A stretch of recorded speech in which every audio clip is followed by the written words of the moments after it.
공황장애가 스트레스를 심하게 받을 때 오곤 했는데 몇 년간 증상이 없다가 최근 일이 힘들어지고 스트레스를 받으면서 다시 또 증상이 나타납니다. 전에는 증상이 중간에 마음대로 나갈 수 없다는 제약이 있거나 뭐 엘리베이터 같은 데를 말씀하신 것 같네요. 스스로 통제할 수 없는 장소들에서 발생했었습니다. 예를 들어서 창문이 없는 강의실, 시험장, 고속버스, 비행기, 영화관 가운데 자리 뭐 이런 데서 공황 증상이 있으셨던 것 같아요. 보통 다른 공황장애 환자들 증상을 들어보면 죽을 것 같다는 두려움에 공황 발작이 일어나서 기절을 한다고 하는데 한 번도 공황 증상으로 기절을 하거나 쓰러진 적은 없었고 죽을 것 같은 두려움보다는 그냥 불편하고 통제가 안 되는 상황이나 장소에서 벗어나고 싶은 생각이 들면서 발현되는 증상인데 공황장애가 맞나요? 이런 질문을 주셨어요. 공황장애는 우리 몸에 있는 불안에 대한 알람 사인이라고 보시면 됩니다. 근데 그 알람 사인이 오작동을 한 상황이라고 보시면 돼요. 우리가 갑자기 지금 제가 이 자리에 있으면서 뭐 예를 들어서 여기에 그럴 일은 없지만 어디선가 불이 크게 났다고 생각을 하죠. 이 공간 안에서. 그럼 저는 순간 엄청 놀란 상황이 발생할 거고 불안해지면서 빨리 뭔가 도망을 가야 되겠다라는 생각들이 들겠죠. 그러면서 우리 몸에 있는 모든 교감신경이라는 게 활성화됩니다.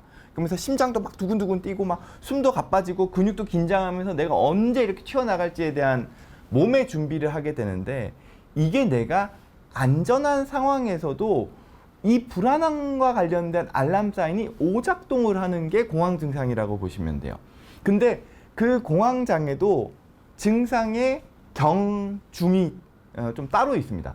심한 경우에는 정말 죽을 것 같은 공포가 들면서 막 몸의 모든 증상들이 항진이 되고 막 어지럽고 쓰러질 것 같으면서 실제로 기절을 하는 상황까지도 갈 수도 있어요.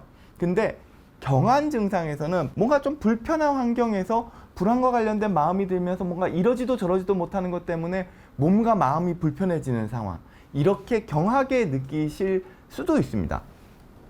공황장애는요, 사실 따지고 보면 불안이 자극되는 상황이기 때문에 흔히 어떤 거와 관련되어 있냐면은 내가 지금 어떻게 할 수 없는 상황, 그리고 어떻게 될지 모를 것 같다는 상황, 그리고 그걸로 인해서 내가 큰일이 생길지도 모를 것 같다는 상황이 생기면 우리 마음에서 일어날 수 있습니다.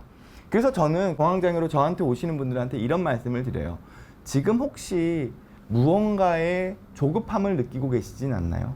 무언가의 욕심을 가지고 무언가 마음이 되게 급한 상황에서 그런 걸로 인해서 내가 조바심이나 압박감을 느끼고 있지 않나요? 라고 말씀을 드려요. 그러면 대부분의 경우가 내가 최근에 이런 것들을 신경을 쓰면서 이런 좀 욕심이 났고 이런 좀 집착이 생기면서 이런 거에 대한 마음들이 좀 불안했던 것 같아요 라는 말씀을 많이 합니다.